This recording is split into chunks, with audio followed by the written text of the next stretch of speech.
What time is it? It's Champions League time. We're going to give our predictions on You Decide this week, and who better to do it than a Queen's Park Rangers fan and a Liverpool fan. Come on, sir. Perspective, that's what we're going to offer up, right? You can look outside in and you can see everything. If you're looking on the inside out, you sometimes miss stuff. Let's get started. Yeah. Surprise package in the Champions. Put it away. Yeah. In the Champions League, I mean. A couple of teams. There's obviously those obvious three: Munich, Real Madrid, and Barcelona. Who none of them will be surprising. They won't be surprising whatsoever. And then you got their chasing pack behind them. But there are quite a few, I guess, nominees that you could chuck in there. I think Sevilla's possibly a surprise. They've also lost their manager in the off-season. They've been great in the Europa League for a reason. They've always sort of been under strength in the Champions League, essentially. Leicester. For me, this just feels like just a tired narrative that they're going to do really well. Football doesn't work out like that. Yes, they've got an easy group. They should be getting out of it, but the pressure of that could tell. Well, the problem is also that the system that they built last season is now less prominent because of the loss of Kante in the off-season. I also think we have to acknowledge maybe when say a club does well in Serie A or a club does well in Bundesliga or any other league in Europe, that's big in that country. I don't think we give a shit. So I think the point is that with this, it's very similar with Leicester. Leicester go away and they're like, we're on tour, and everyone else is like, yeah, whatever. We got a game to play. Yeah, we came to play. Yeah. My surprise package this year in the Champions League, I think, is going to be Spurs, because I don't think many people are going to be talking about them. I think they've got quite a nice group there with Monaco, Bayer Leverkusen, and CSKA Moscow, who I don't think are going to do too much. Leverkusen are probably a decent side there, but in Spurs, you've got a team who are young, who are hungry, who have had great defence, a really, really strong defence. You've got Lloris, who's 29, coming into his prime. Alderweireld and Vertonghen, both 29, both in their prime. And you've got fullbacks, you've got incredible stamina in Rose and Kyle Walker, both 26. So you've got a team that all played together last year, probably the year before that, so they know each other. They're also got... That helps. Yeah. But know each other well in the way Morning, that mate. What was the... It's, sorry, Danny, what is it? Danny Goes? Brilliant. Yeah. Kelly, good to see you again. But I think they've got hidden experience as well, actually, because they played Europa League last year, so they're used to rotation. They're not going to be bothered about that. They did well until they got to Dortmund. I understand that, and then they played a second string team, basically. Okay, but that is partly... Yeah, no, that's a good point, yeah. But then at the same time, my issue with that is those guys, that they would... it was good, it was all going well.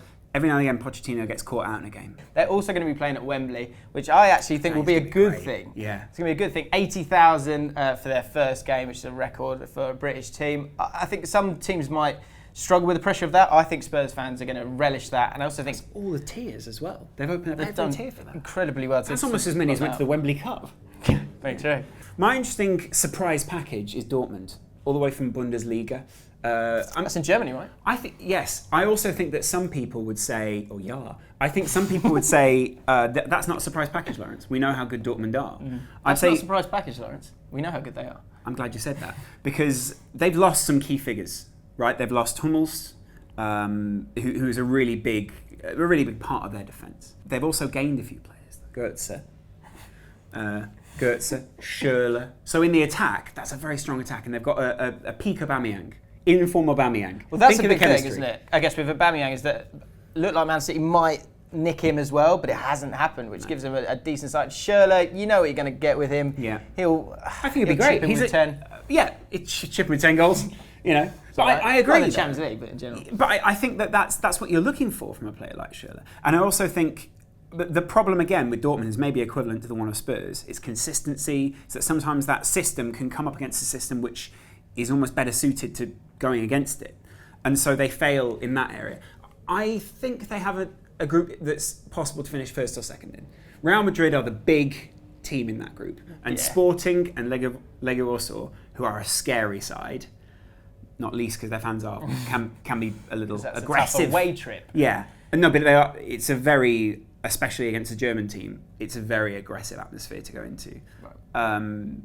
I think that's going to be their issue, is sort of the almost FA Cup factor of tripping up against teams as opposed to getting outplayed by them. Out of the British teams, Arsenal are going to do the best. Wait. Good try. Wait. Arsenal are going to do the best. Yes, 16 seasons they've got out of the group. I'm just clicking back to the go back tab. 16 seasons they've got out of the group. Yes, I know that. Leave Robbie out of this. Yeah. I'm going to fight Robbie's corner here because Robbie is an optimistic Arsenal fan, and the narrative about Arsenal is that they're not very good anymore, which is nonsense. They are actually a very, very good team with good squad depth. The big thing about Arsenal, everyone says every single year, is defensive midfielder, striker, and a centre back. Yep. I mean, we can paper over strikers for a second. We'll see how good Perez Giroud's is. fantastic. Giroud's not bad as I well. don't That's get it. why It's the narrative. Yeah, that's the least of their issues, I think. Yeah, but in terms of defensive midfielders, last year everyone was raving about Coquelin, so For he 3 is a games. great. No, more than that until he got. I guess 4. he got injured. It was at least 5.5. And El Nene came in and looked to add a bit of strength there as well. Those two players, you actually won't play both of them because you've got so much depth at Arsenal. Xhaka as well is going to come in, who will help them maybe control games, and actually on the counter-attack with his long-range passing should make a massive difference as well. True. And Mustafi is a class centre-back. He is. So I think people are being a bit harsh on Arsenal. I don't know who's being harsh. They got a great draw last night Yeah. against PSG, which is going to be Away from home as well. from home, which is going to be their hardest game in that group. PSG is the only stumbling block there, so when they play them at the end of it, that's going to be a crucial game that could decide who wins the group. The problem with Arsenal is that they get a really bad draw most of the time because they end up finishing second in So their you're saying group. it's luck? The reason why Arsenal are going to do better than Man City this year is because they're going to win their group. When that happens, Man City are going to finish second in their group because they've got Barcelona. Yeah. When it gets to the next round, you're not allowed to play a team that is in your same association. Therefore, Arsenal will miss out on playing Barcelona, probably Real Madrid, Man City as well. That leaves probably Dortmund and Atletico Madrid to play. So if they can dodge those two, they're through. Whereas Man City are going to have to play harder teams. Yes, See Man all those City- dogs? Go via the terrier. Exactly. Yeah. All you got to do is avoid that Alsatian and you're all good. Why are you walking towards the Alsatian, Arsene? Change of narrative. Yeah. Arsene Wenger's last season, hey, this guy could do it. Let's finish on a high. They go on and go out in the semi-finals probably. Brilliant. You're saying they get further than Spurs? Yeah. So they still finish ahead of Spurs? I think they will.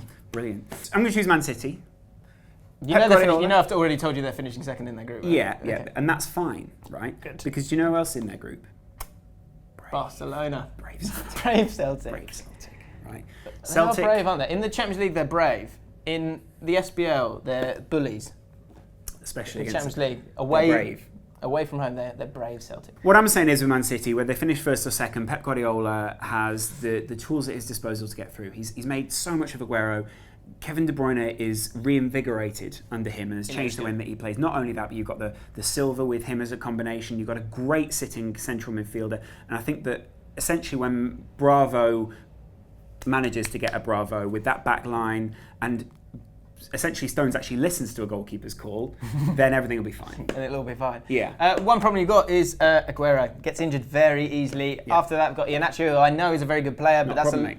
Saturday, Wednesday, Saturday, Tuesday. That's going to be a lot of pressure on them. I think they'll get through the group, but they won't win it. I still think KDB is almost a better player without a dominant striker ahead of him. So you're either going to get the best out of Aguero or you're going to get the best out of Kevin De Bruyne. Either way, you're going to do well in Europe. Who's going to win it? Great question, James. Thanks. I'm going to go for the first ever back-to-back Champions League winners. What? Real Madrid under Zidane. He's writing That doesn't strong happen. stories over there. That doesn't It happen. will now.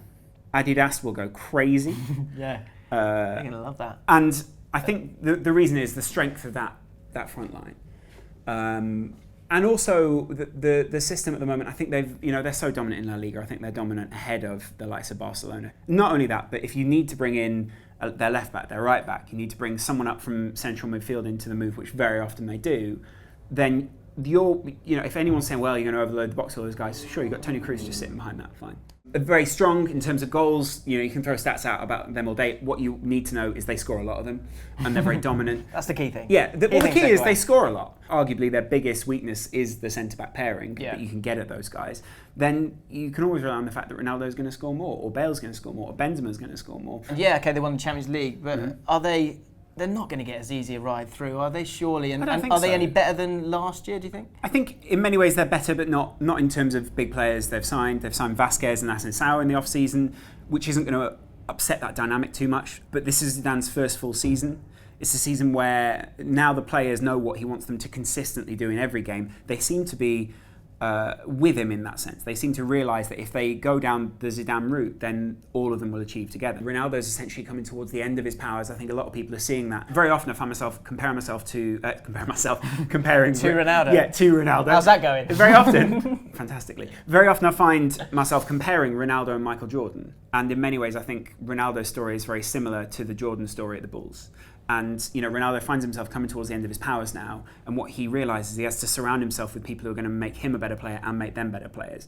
I think Zidane's coming as a coach, he realises that, and what he's saying is these are your last few chances to get a ring or a cup in this sense. Yeah. And the same applies for Ronaldo. Ronaldo sees that narrative very strongly and is working towards that. For that reason, this is one of the most unified Real Madrid squads we've seen in years. Look at Real Madrid's front three and the goals they scored. Yeah, they scored loads. Then have a look at MSN. Look at the goals that they scored. Everyone talks about Messi and Ronaldo, but Suarez was better than both of them. 59 goals last season. Completely agree. He was incredible. Won the Pichichi. Can you say it? Is that right? Yeah. Pichichi. And I think he could be a player that starts to eclipse both of those guys. Don't get me wrong. I hope so.